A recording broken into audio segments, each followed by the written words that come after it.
How to buy EOS token. So before we start, this is not financial advice. I'm not professional or economic expert. So before investing in any project that you find on my channel, please do your own research. And also there is a referral code down in the description. You can get free money goals on crypto with the best referral code. Simply use goes below.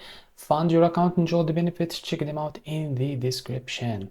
Now, before going and buy this token, make sure to check the X account and keep following the updates about this token, and don't forget to check the Telegram channel too. So as you can see, this token is available on CoinMEXC. To be able to buy this token on your wallet, what you need to do is just copy the token address from here. As you can see, this token address is under the BNB Smart Chain Network. Open your BitKit wallet for that.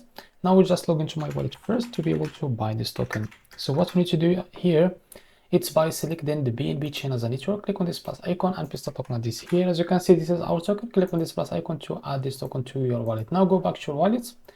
Now keep searching until you find your token that you just added called EOS. So after you click on it, click on swap, switch from here. From the top you can select the token that you want to buy with, for example, USDT, and here you can type how much you want to buy. So here you will be able to see how much you receive that token. As you can see, after that, click here on swap and you will be able to buy this token on your wallet. So this is how to buy EOS token. If you found this very helpful, please like and subscribe. See you next video.